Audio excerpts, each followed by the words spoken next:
Well, hi, everybody. My name is Jen. I'm from my G-Work. It's a global professional network for the LGBT individuals and anyone who believes in workplace equality and inclusion. And of course, allies, our topic of the day. So if you're an ally, thank you so much for coming today. We're always welcoming and love to have you come support events just like this. So today's panel discussion is about the power of allyship. In an intersectional world, allyship is multifaceted. So our guest speakers today will discuss what we can do to support others in our office to overcome barriers placed, to build strong bonds and relationships that promote better working conditions. They will also share the work they've been doing and exploring how we can take these principles and learn from them. So inside the LGBTQ plus or beyond, we all can learn from allies on how to better lift each other up. And I am delighted to announce that today's panel is sponsored by Enterprise. I will share with you our speaker profiles in the chat for anyone who would like to connect or reach out to them. And now I will leave the floor to Jessica Chu. She's the Group Head of Diversity, Inclusion, and Engagement at RS Components and our panel's moderator. Jess, the floor is yours. Thank you. Thank you. No pressure then. So welcome everybody this afternoon. Good morning, good evening, good afternoon, wherever you're sitting in the world. It is lovely to have you join us, what we're calling our afternoon here in the United Kingdom. So thank you so much. So as Jen said, my name is Jess Chu. I am the Group Head of Diversity and Inclusion at a company called RS Components, or Allied in the States, or a number of different brands around the globe. But we're 7,500 people, and we are a company that really embraces the LGBTQ plus community and has a lot of allies inside our organization. We kind of said as we do intros, we wanted to add how long we've been a member of My G-Work. I think I've known Adrian and Pierre now for probably, I want to say nearly a decade, but that's making us all really old. So if I say about 8-9 years, and I think I've been a member of My G-Work for that long as well. So absolutely love what the platform creates for us all as allies or as part of the community. And I think just the way, not only is it that we can find great talent as organizations, but also connect and have events like this. And I'm here as an ally today. I'm going to work around my screen, so I'm sorry if the order kind of seems a bit out of place, but I'm going to work my way around the screen. And so, Georgie, can I come to you next to introduce yourself? Yeah, of course. Hi, I'm Georgie. I'm from Enterprise Rent-A-Car. I think I've been a member of My G-Work now for 4 years, but Enterprise has obviously been a lot, as a company a lot longer than that. And I am an ally. Fantastic. Thanks, Georgie. Monique, can I come to you next? Yes. Hi, I'm Monique Simpson. I work at Taylor Westing UK LLP, which is a law firm based in the UK, and I am an ally. Oh, and I've been a member of G-Work for about a month, but our organisation has been obviously part of the network for some time. Brilliant. Thank you so much. Amma, can I come to you next? Yes, hi. My name is Amma. I work at VMLY&R here in the States, and I've been a member of My G-Work for about the beginning of this year, so pretty new to the community. Fantastic. And are you joining us as an ally or as part of the community? Yes, I am an ally. Fantastic. Thank you so much. And Bray, as I said, sorry if the order seems a bit strange. I'm just working my way around my screen. Bray, can I come to you next? Yes, absolutely. Hi, guys. My name is Braylon DeRocher. You can call me Bray. I'm based out of Boston in the USA. I work for FIS, and I am a Chief Operations Officer, if you will, working with diversion and inclusion. And yeah, I'm excited to be here with all of you. I am an ally to all of my brothers and sisters and everyone out there, but I also identify as transgender. So I am a female to male transgender individual. Fantastic. Thanks, Brett. And how long have you been a member of My G-Work? Oh, right. About 4 weeks, but I'm excited to be here. Ah, fantastic. Brilliant. Neve, can I come to you next, please? Sure. My name is Neve Ben Yehuda. I work for Inmarsat, which is a big company for satellite communication. And actually, we are launching another satellite, the biggest ever, next week, which is kind of exciting. I'm a senior business analyst, but I'm also the chair of Pride, which is the LGBTQ plus network at work. And we have quite a few members and allies. We are sponsored by a very high-level executive who's also on the call, which is nice. I've been on G Network, on the network, on my G quite a long, but I wasn't really active, but I became more active because our company put it as a priority to try to recruit more diverse employees. So, and that's how I got involved, and that's how I was invited to join the panel today. So thank you for inviting me. Fantastic. Thanks, Neve. And Neve, are you joining us as an ally? Sorry, I missed whether I missed that. Are you joining us as an ally or as part of the community? No, I'm a gay man. Fantastic. I mean, I'm both an ally, but I'm a gay man and chair of. Fantastic. Thank you so much. And last but not least. Hi, everybody. I'm Ann Sentis. I'm based out of Portland, Oregon in the United States. I'm a human resources business partner and passionate ally at Finastra and also out in the world.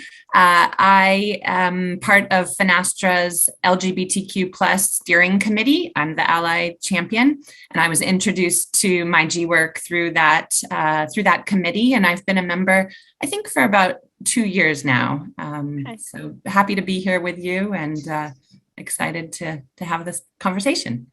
Fantastic. Thanks, Anne. Really, really appreciate it. I love the fact that we've got people from actually around the globe, that it's where we seem like to have a nice balance between the States and the UK here, which is fantastic.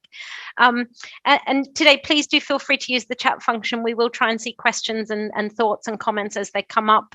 So really make it as interactive as possible. So please do use that.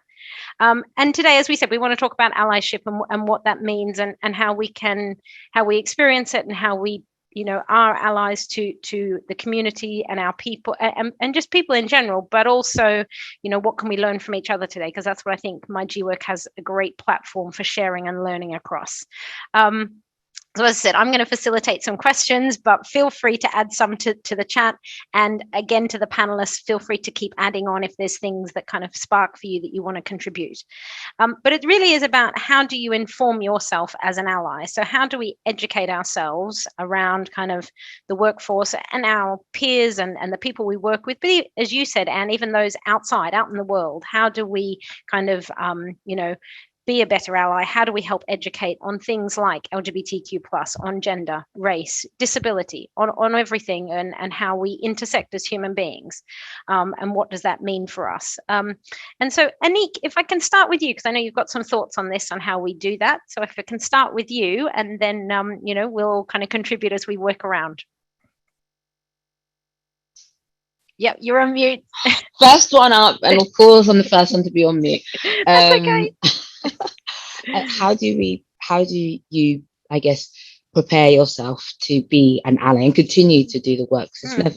It's not a finished job. None of us are a finished job or finished article. I think for me, the importance is one of the important things that I do, and I, again, speaking very much from my experience and the learnings that I've had to go on, is to really surround yourself with people from the community of which you are wanting to be an ally with. So whether that's in person, for as much as we can do that in light of current health, the current health crisis around the pandemic, or whether that's digitally, which is often easier to connect with people, to be privy to discussions. Obviously, giving the space to those who are from those communities, but and contributing where you think appropriate. But I found that to be quite a great learning experience, is to surround myself both online and offline with people from the community, in specifically the LGBTQ plus community. There's also, I think, opportunity to do learning around, or to learn around using artistic works. So whether that's documentaries, whether that's podcasts, whether that's music.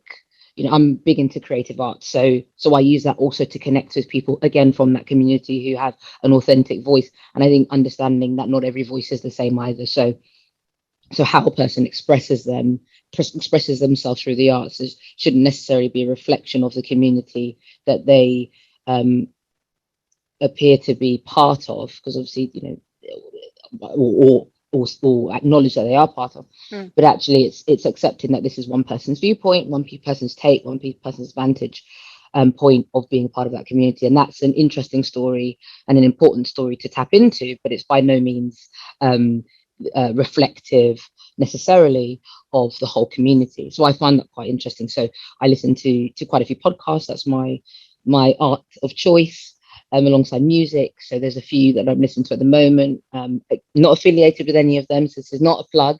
But there's one that I'm really into at the moment called We Were There, and that's about the HIV crisis. Talking about with the stories coming from those who are often left off of that conversation. So whether it's ethnic minority communities, women and with HIV, both, you know, women from the LGBTQ plus community and not. So that was quite eye-opener for me, very short, very interesting, and very topical as well. Yeah. And so that's another way that one of the ways in which I guess I've really tapped into being an ally. I think just listening, surrounding yourself with those voices is so important. Brilliant. Thanks for that, Monique. Really appreciate it. And Neve, can I come to you? Is there anything you kind of add to that in terms of, you know, how do you inform yourself in being a better ally, I suppose, as part of the community, but as you say, as an ally to everybody within the community as well and outside, but also, you know, how do we keep educating ourselves? And I love that you kind of got those avenues that you've talked about, Monique, but, you know, Neve, how do we keep raising our consciousness on it? So first, I think it's always education, and we never stopped. So, for example, we are going to start next year running a program for all the managers. Everyone is a people manager about diversity and inclusion. We, the Pride Network, but also we have two other networks for women and ethnic minorities. We organized either individual event or cross-network events to make sure that as many people come and try to encourage people. And even on a one-to-one, like we had our Christmas do just last week. So I meet people and I encourage them to join I encourage them to join the Pride Network, but you know, you don't have to be a woman to join the Women Network, and you don't have to be an ethnic minority. So to be an ally means to show support, take part in the events, you know, but also it's mainly to educate yourself what is okay to say and what's not okay to say or ask. And you know, we find that, and even us, part of the community, we all have like unconscious bias, unconscious discrimination, and to make it conscious, so we can kind of learn what is okay to say, or be conscious that not everybody is straight and married and have children and a house and a dog. So, you know, so when someone say about a partner, don't assume immediately it's a partner from the other sex. When you say someone is a parent, don't assume immediately that they were born, you know, they may be adopted. So there's a lot of things that we immediately assume as kind of straight married ex-children, but it's not always the case. So it's very important to be aware of all those. No, and I think that's true, isn't it? And we often, you know, there can even be those, we're looking at now, thinking about hosting an event in terms of just the progression of language actually in the words, and how some words actually have very different meaning now, and what does that, how do we progress that and evolve that within our own, you know, ERGs, but also as an organization. So as you say, it's education, Neve. I love that. I'm going to jump, because I know we have some questions here on a page and people have kind of said what they're comfortable asking, but I wanted to kind of jump forward a little bit and thinking about, as you've brought it up, Neve, in terms of ERGs and how do they help us in organizations think about that education and you know, how do we kind of tap into ERGs and how do they help us within the organizations, but also then externally as well. So, Amma, if I can come to you, because I know you've... Can you translate ERG for those that don't follow? Oh, sorry. So employee resourcing groups. So our networks. So the employee network that you mentioned, Neve. Yeah. Sorry, yes, an acronym. Yeah, so ERG is an employee resourcing group, normally within an organization, and they're normally affiliated with diversity and inclusion. And there's usually one that represents the LGBTQ plus community, women, ethnically diverse employees, disability, well-being, mental health. So it depends how many. There's lots of faith networks, so there's lots of networks across different organizations. But Amma, if I can come to you and just think about how do we use our employee resourcing groups, our networks inside organizations, and kind of, exploring different avenues and questions and answers with them as well. How does that help us, and how do we kind of leverage that network? Yeah, absolutely. So for us, we have quite a few. We do have an LGBTQ plus employee resource group here at VMO and a lot of what we kind of focus on, whether it's programming, something that we are especially proud of that we have as sort of a regular programming is called Brave Questions, Safe Spaces. So it's sort of an open forum for folks to discuss a particular topic of the month, whatever it might be. It's not recorded, it's very much an open space for people to talk and share.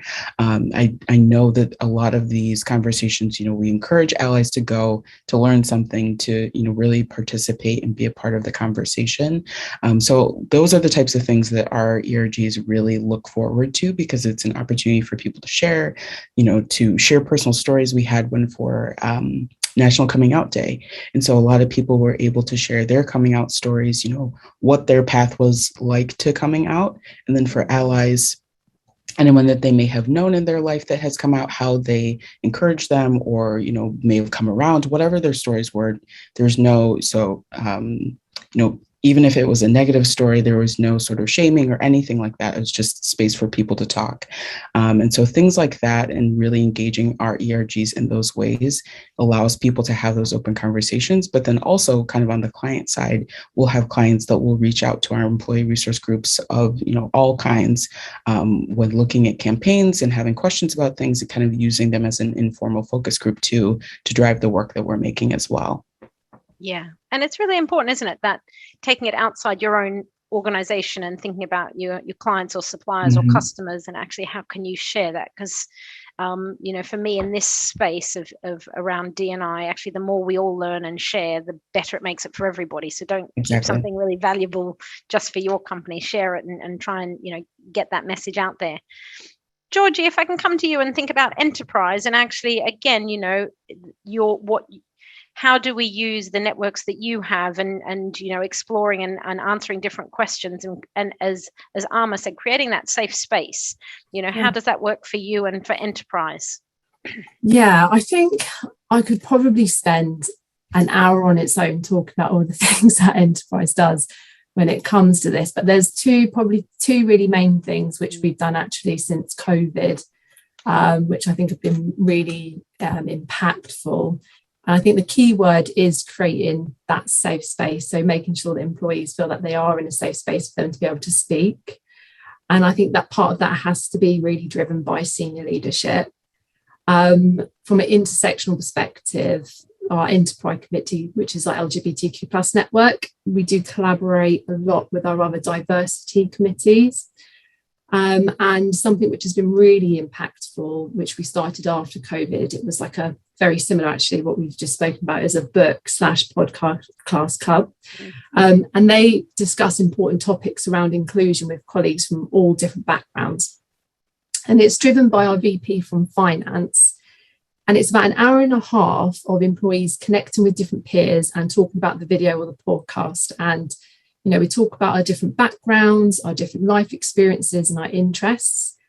And in some way, there's no structure to it. It's literally just a conversation. There's no presentation or anything like that. And sometimes we have over 100 people that are on there, but it's a really open and very safe space for employees of all levels who really open up and share some really difficult stories.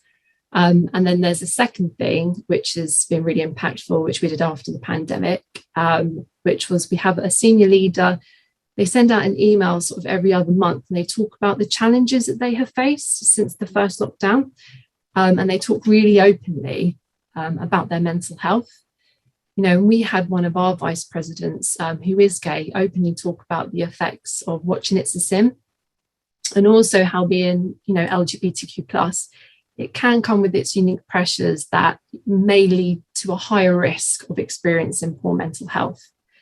And personally, even just for me reading those emails, seeing a director or a vice president write so openly about their mental health or their personal story, it really made me feel that it's okay to do it, and it's safe for me to do it, and I won't be judged for it. And, you sort of realize that they're just like everyone else. They're just like us, and they experience the same challenges and experiences we do. And it's okay for us to talk about it. So I think those were two really impactful things that we've done in Enterprise recently.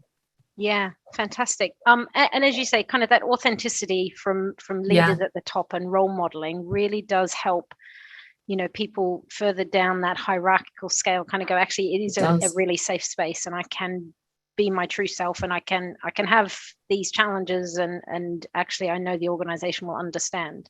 Can I just pick apart a little bit, because I'm really curious about the kind of get together? Is it that you kind of say that here's the podcast of the month that we're listening to, or the book that we're book club, here's what we're saying is the book of the month, and on the 20th of next month we get together to have a discussion about it? Because I just love that idea.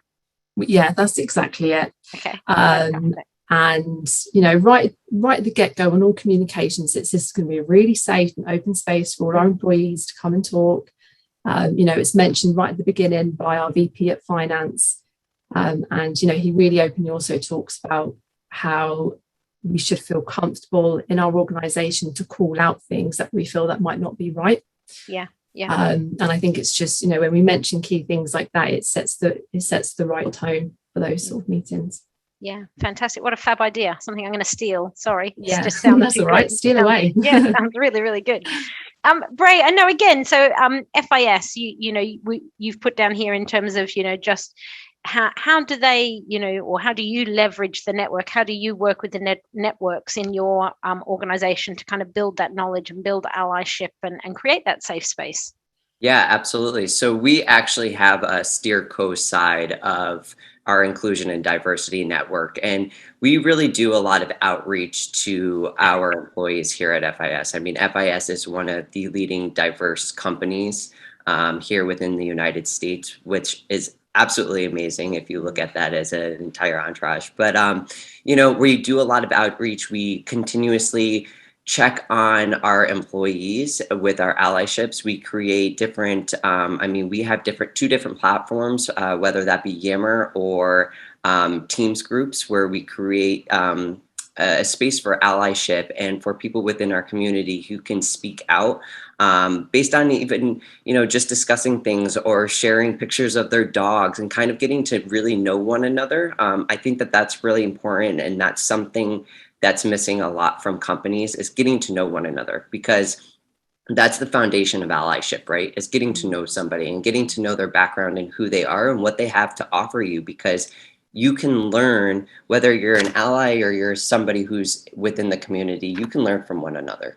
Yeah. And, I specifically, work with different holidays. Like I just did Transgender Awareness Week for our company, and I was constantly putting out posts on education because that's our platform of everything. That's our platform to life, is education and the psychology of working with one another, and getting people to share their stories and making sure that it's also known to allies as well, that they can share their stories too. It doesn't just need to be people who are within the community to share the stories.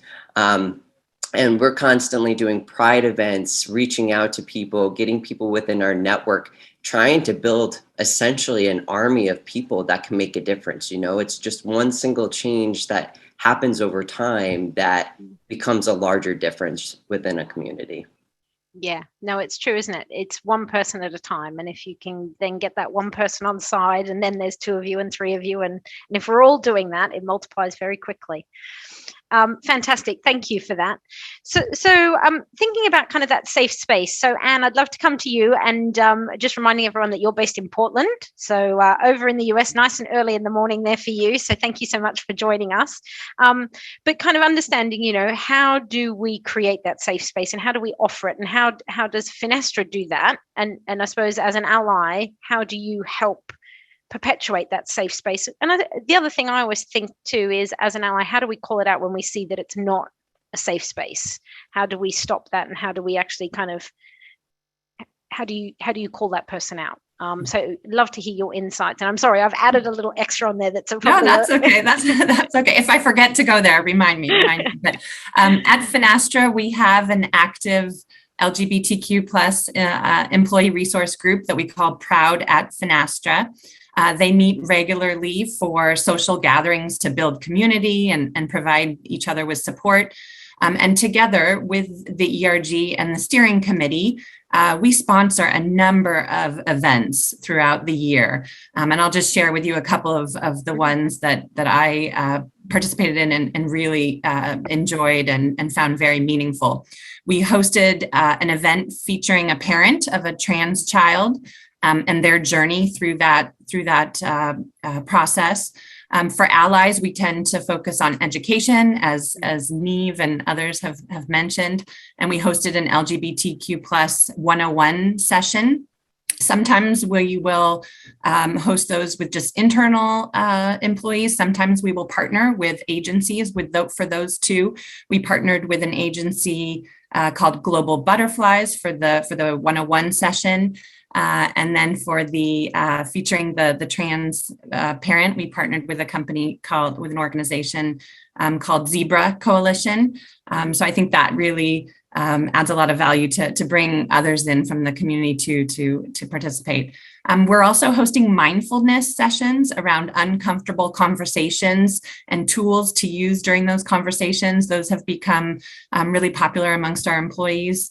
We publish a monthly newsletter that includes an Ask Frankie section. It's kind of like a Dear Abby type question where anyone can ask questions on any topic and they can get a response from one of us from the ERG. We too, just like Enterprise has done, we just launched a podcast featuring members of the community sharing their stories. We just did our first one about a week ago, so really excited to continue with that podcast. For Pride each month, or Pride Month each June, we host a number of sessions highlighting people from the community, family members of the community, and allies as well. This year, we did something new that was really great. We created a flip book where we invited members of the community, so any employee to contribute a page to the flip book. It could be an ally, it could be a member of the community, a family member, a friend, and just share their story in the flip book. And I think we had over 50 stories shared, and we published it to the broader organization. And it was really powerful, really moving to see people and to read people's stories. So, and then to your second question, I think, being an ally, it's using inclusive language. It's calling out inappropriate behavior when you see it, calling out, when people aren't using inclusive language. It's being brave and courageous and maybe even stepping out of your comfort zone from time to time and calling it out and showing people how to say it differently and make it more inclusive. And I think it's important that we just keep in mind that we're all learning and we're all going to make mistakes sometimes, and that's okay. And I think we need to be mindful of that and understanding and know that we're all on this journey together and all learning together. So I think, it's one of those things, isn't it, really around intent? If the intention is maliciousness behind the words, that's absolutely totally unacceptable, but it's also felt. Anybody standing near can feel that. But if it's actually just I need educating on something, and actually there's not malicious intent behind it, or there's not hurtful intent behind it, actually, I'm sorry, and let's move forward, and how do I fix that? Can you help me understand? Actually can really help mend bridges and build bridges, and actually just opening up and saying, I don't know everything, and how do I fix it? Amma, can I come to you in terms of, that safe space, and how do we, have you ever had to call out somebody in terms of that just doesn't feel right. And how have you done it? Because it truly takes courage, doesn't it, to actually call somebody out on something? Because as you say, and you're stepping right outside your comfort zone, you are putting yourself in between that person and the other person. But it's not about me as the ally. It's about actually just how do I help educate and take that forward. So Amma, from your experience and what you're doing, and sorry, I don't know whether I'm going to use the right acronym, so I'm not even going to try and use the acronym of your employer there. But what do they do to create that safe space and really build that psychological safety within the organization? Yes, absolutely. And it's just the letters. So VMLY, I know it's a mouthful. But so a personal story that I can think of here. So I had a colleague on my team that was transitioning while they were here. And so something that I wanted to do was ask, if I'm ever in a meeting with someone, how would you like to be referred to? I know that you're in the process, what are you most comfortable with? And they let me know, I'd prefer to use she, her pronouns, going on out.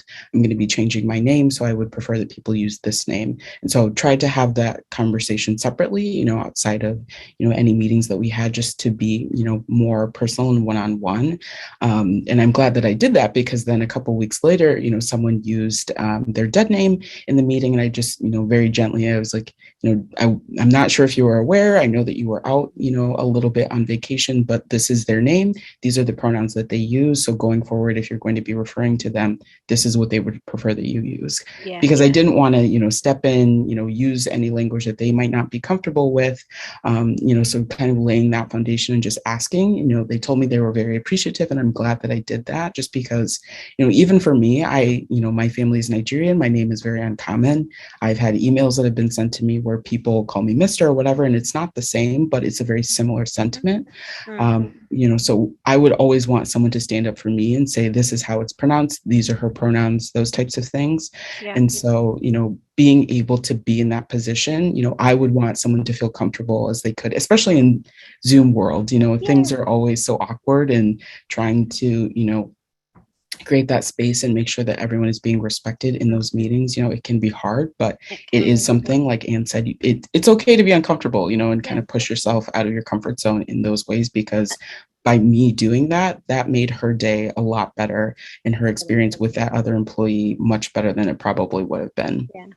And something's come up in the chat. So just because you've said it just now and you've used it, so can we explain what dead name is? So Amma or Bray, would you like to kind of answer that? Do you want me to answer, Amma? Sure, go ahead. Dead name refers to an individual who might be in a transition, and they were birthed with a specific name and no longer go by that name anymore. So hopefully, I can't quite see who asked the question, because it's got a couple of things there. So I asked. It's me. I asked because I know what it is, but I was assuming that not all 80 people on the will know. So it's fantastic. Thanks. This is one part of the education, that you hear a term and people don't know. Ask what it is, so you know what you can use and not what to use. Yeah, and it's really important, because there's been a lot in the media recently, and a lot of kind of chat around, our trans, people within the community, and our employees, our colleagues, our friends, our family, our loved ones, and actually, media referring to them by their dead name is really, really hurtful.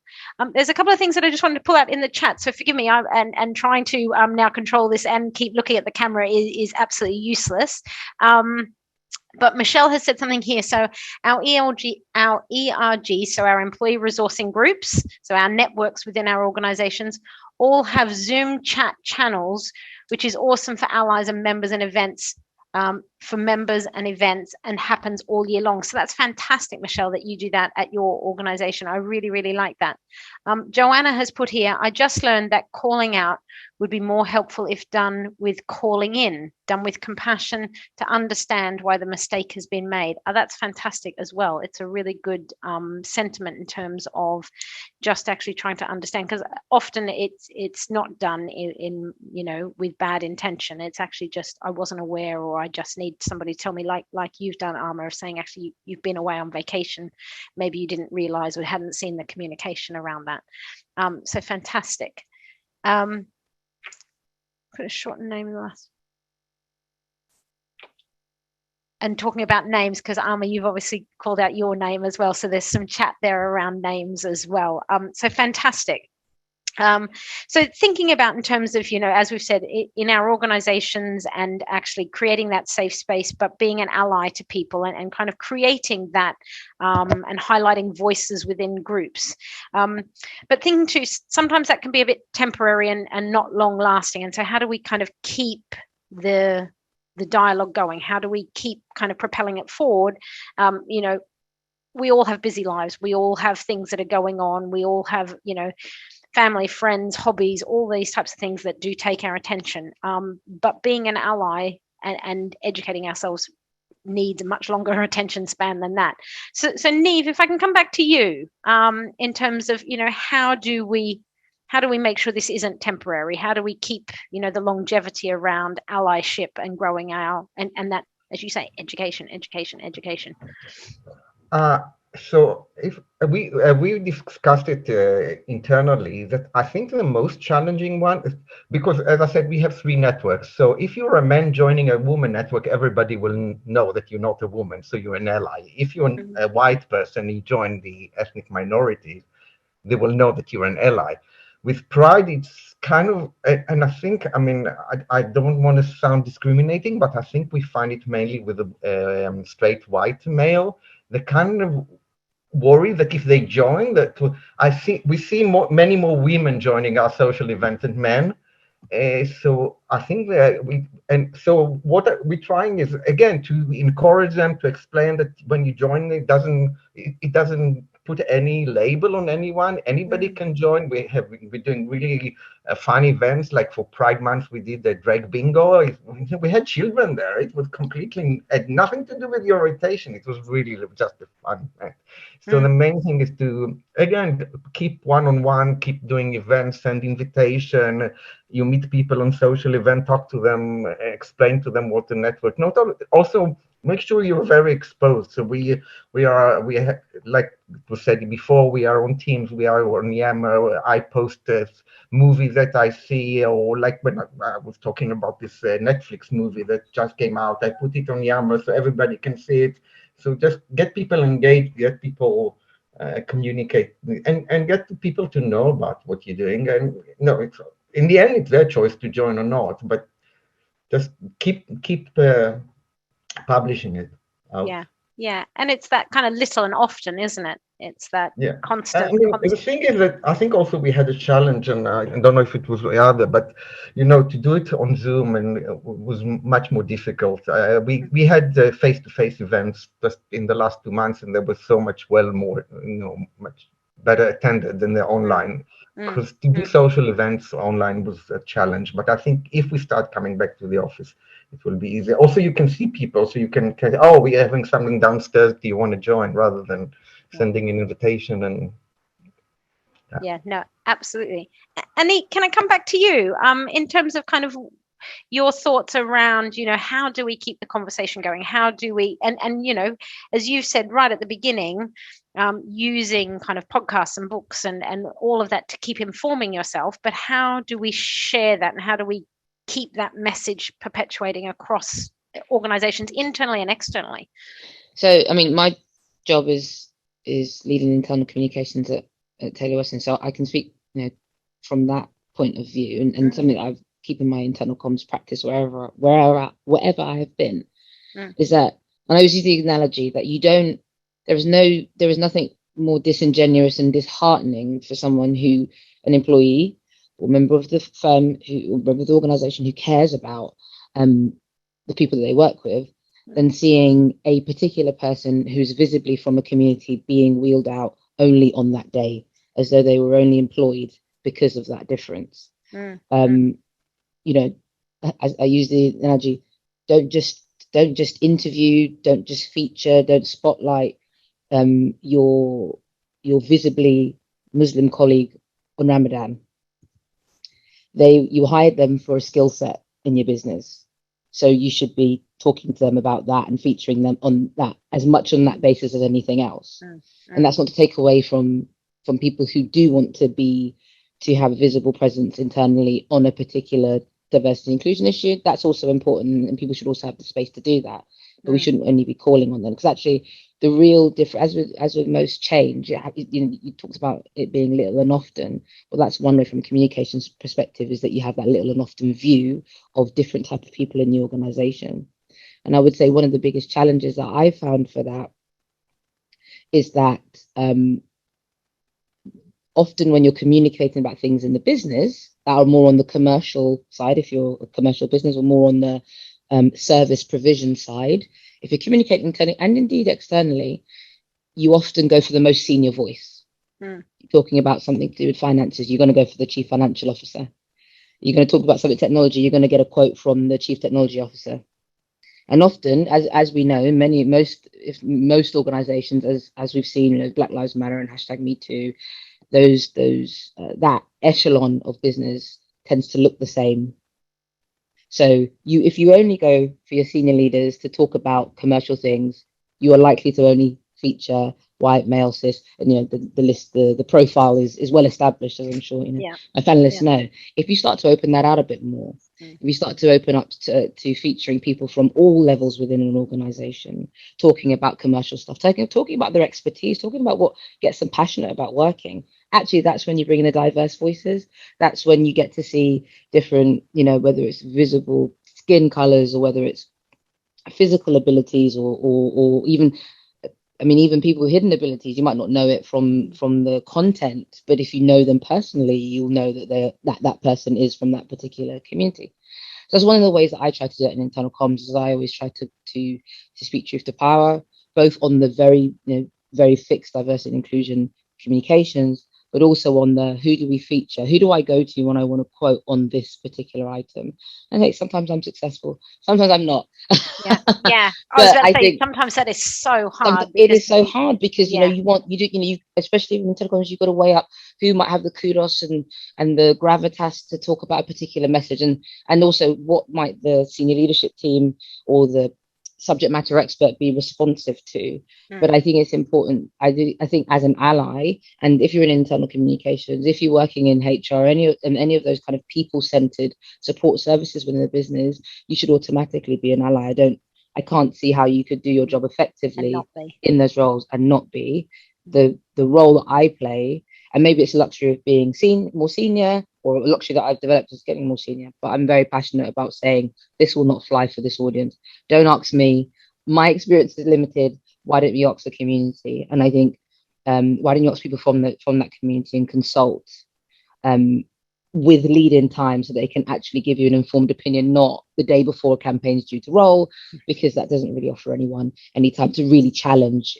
And to me, that's one of the things that's very important, is that all year round, all communications, internal communications, when I'm planning, is thinking about which voices can we bring in, and therefore where are we able to get the true diversity of all of the demographics that that we talk about in modern lexicon, but also diversity of thought and just people's backgrounds, leading them to think in different ways, and how do we showcase that? And for me, that's like the badge that I wear anywhere I go. And I'm always surprised when I'm hired, because I'm never quiet about it, but but that's just me. That's how and that's when I'm mentoring up and coming talent, I say the same thing to them. That's the role that we play, and actually that's where you get satisfaction out of work, because you know that you're doing something great for the people that you serve in the roles that we have. So brilliant. Thanks, Anik. Really interesting insight. And I think one of the things that I've learned over kind of, I suppose, a decade of doing D&I roles and is, as you say, having authentic voices is really, really important, and getting that from across the organization, top to bottom, not always having, and if you only hear voices from the top, often it is a very narrow view. But one of the ways we've really kind of expanded that is making sure we work with our employee resourcing groups, working with our networks to say, Black History Month's coming up, Pride's coming up, we want to do this. I've got this in mind, but actually you tell me what you want to do. You tell me what's going to resonate, what's going to work, and what's going to connect, and how do we build that for you so that you get your story across? Because there's no point me sitting in the center with a comms person saying, great, this is what we want to do. Of course, I've got ideas, but actually getting it from our people and getting their voices heard is what's really, really important. And can I come back to you and thinking about Finestra, and again, just How do we stop that temporary fix? How do we keep the message going? How do we keep, or how do you do it there? And I know you kind of introduced yourself and said inside and outside. You were really kind of clear on being an ally just 24/7, which I love. And so how do you do that? For me, I think it's really about identifying passionate people who want to make a difference and engaging them to work with us and to expand our mission.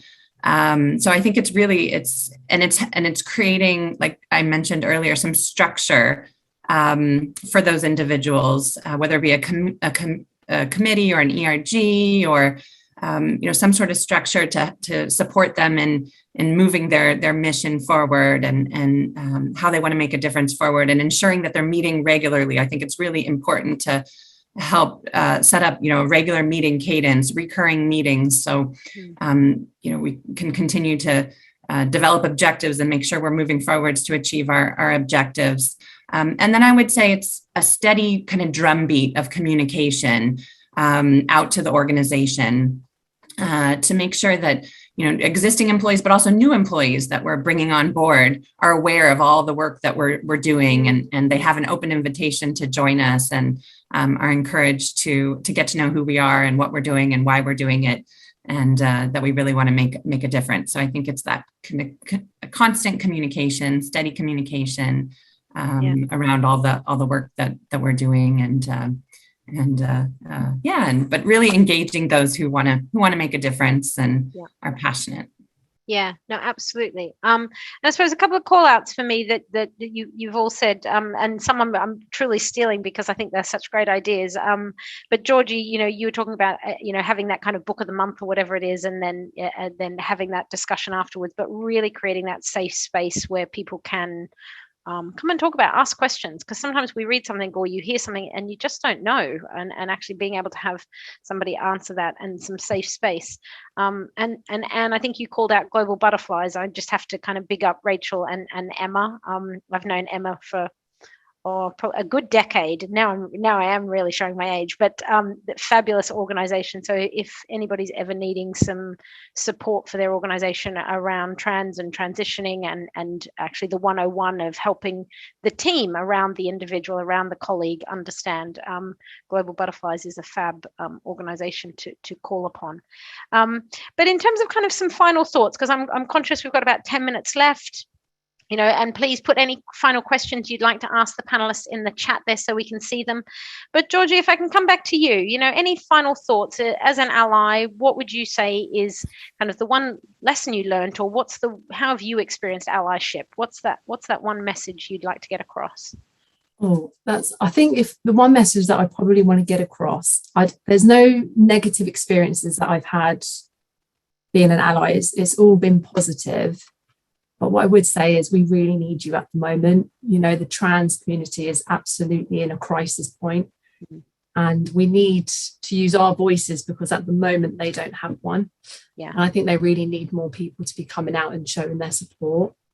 But in terms of my experiences as an ally, I have had to have some of those very difficult conversations sometimes with some of my family members on certain topics, and they have been really challenging. But as we've all said, take yourself out of that comfort zone. And I think it's about educating others. I think knowledge is power. And I think if people knew what I knew, they would understand it more.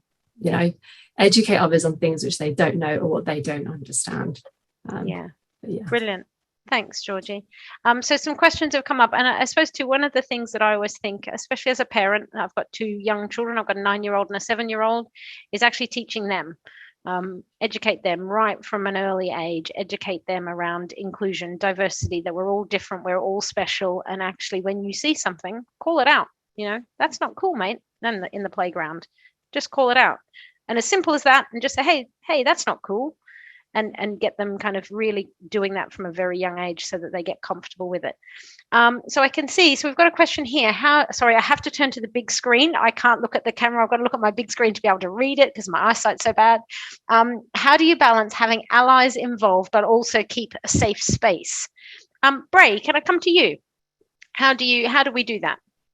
Yeah, absolutely. So for example, with the platforms that we work on Teams, and we have, community for allyship and also people within the community. I've actually created for myself and for other members within our community at FIS for the transgender community, I've created a whole other group that we can all discuss things in, whether that has to do with hormones, changing names here at FIS. How do I get my email changed? Who do I contact if I need to speak to somebody about being mistreated here at work? And I think the most respectful way to approach everybody in order to also have allies within that group is just asking. The LGBTQ community, LGBTQ plus community is very, very open and welcoming to allies because we need you. We need you a lot. And, the change does start with us, but the change also starts with allies. So really just respecting privacy and just asking if that's okay with them. And 9 times out of 10, you'll get yeses from everybody. Yeah. Yeah, and that's so true, isn't it?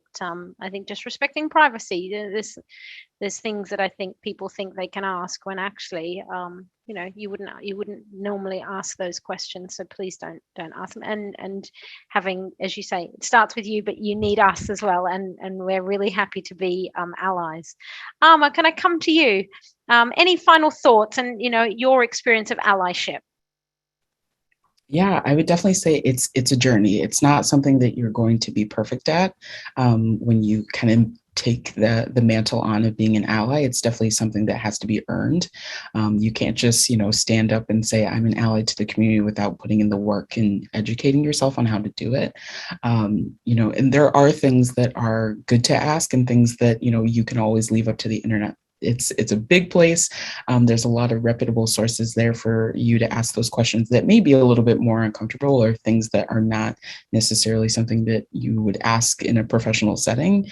There are lots of ways to learn without, also invading someone's privacy.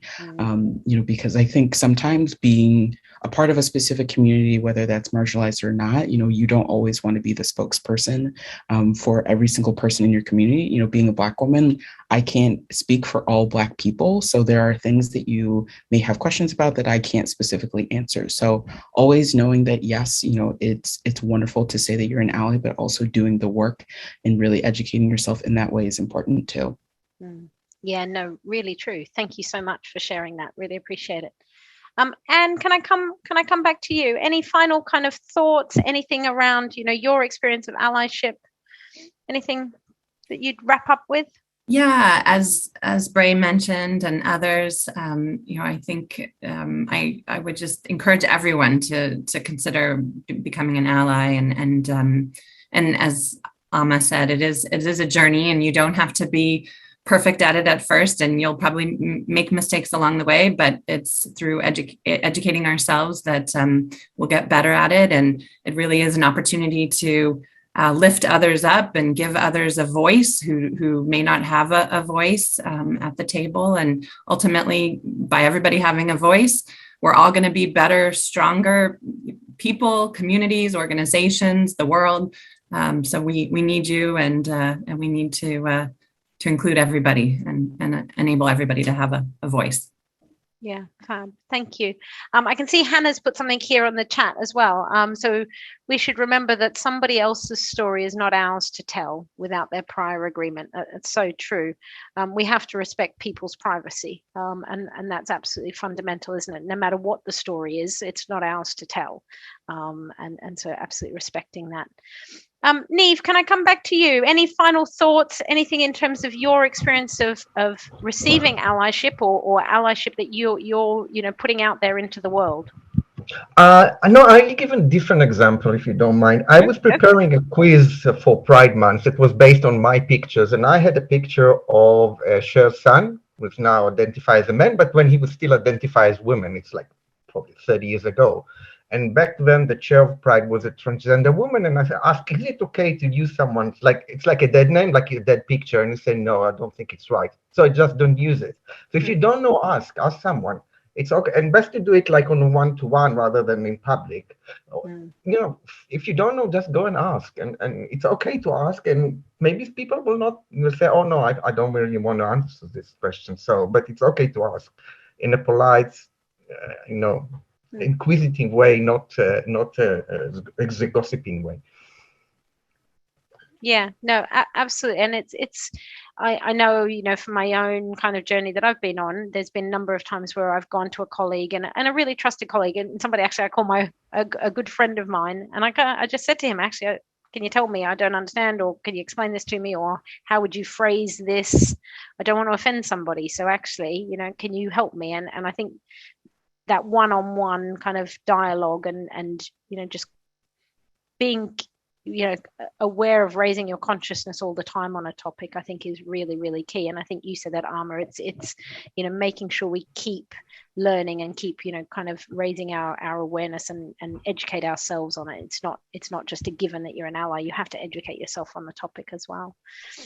Monique, can I come back to you, and any final thoughts, anything that you'd like to add, just to help us wrap up? I'm conscious we've got about 3 minutes left. So anything that you'd like to wrap up with?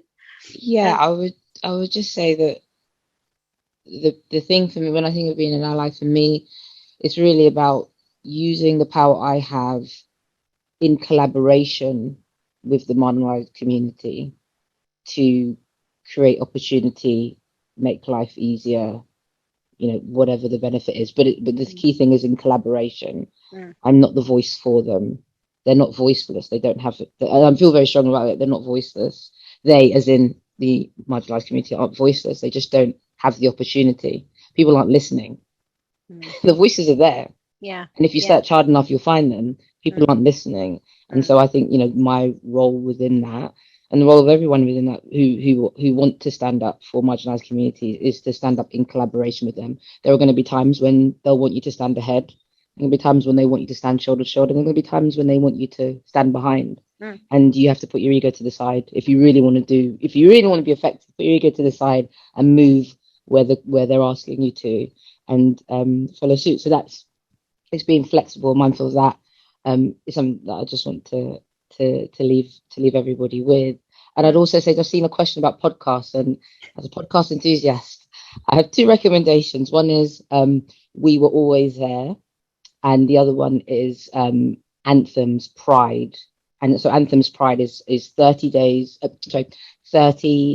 pieces of content, podcast content, manifestos, songs, poetry, meandering thoughts of people from the LGBTQ plus community on a range of topics, but it's always around a word, and they define the word as well. So it might be, joy, whatever. Very powerful stuff. And you can find that on all podcast platforms. Anthem Pride. If I could leave you with one, I'd leave you with that. Fantastic. Thank you for that, Monique. And I can see some final thoughts on the chat. So sorry, I was going to say, now I've scrolled way too far. We've gone right back up to our profiles at the top. I think it is Juliet. I'm sorry if I have not got the right person saying that, because I can't for some reason move the mouse now at all, which is just ridiculous, isn't it? It is Juliet saying that very much kind of, I suppose, saying what you're saying, Monique, is allies can amplify voices, ensure that we are sharing the message that already exists, and be a human megaphone, and put it on out there in person and on social media. Michael has said that I think it's important that we remember that as much as we want allies in our communities and other communities, we need to be allies too. And so that's absolutely, it's that intersectionality, isn't it? It's such a kind of used to be a bit of a buzzword, but now it feels a bit cliche, doesn't it? But we're not just one thing. And actually, how do we come together and collaborate and work together and join up to support each other and be better allies? So we are spot on 5 o'clock here in the United Kingdom in the early evening. So from Portland, Chicago, Boston, and across the UK. So thank you so much to the panelists. Really, really appreciate your, authenticity and transparency and conversation around allyship and what it means to you. So thank you so much. And I think our audience has gotten a huge amount out of it. So thank you very much. Jen, back over to you. Hi, yes, thank you so much to our panelists. It's been amazing to hear from you, your insights, your stories and experiences, and hear about what can still be done next to support the LGBTQ community. I hope we've all had the opportunity to gain some knowledge and perspective out of it. As Neve said, the key is education, education, education. We will go ahead and share the podcasts in a follow-up email to all of you so you can all have that ready to listen to over the holidays. Thank you to our attendees and your involvement in today's panels. It was great to read you all and interact with you. If you want to connect with our panelists, the links to their profile are in the chat and also on mygwork.com. And as we wrap up the year, I just want to encourage everyone to be kind to one another. We're all on this journey together, and it's great to have the space to connect from different parts of the world and share our experiences. And so on behalf of My G Work, we wish you happy holidays and a happy new year, and we hope to see you in 2022.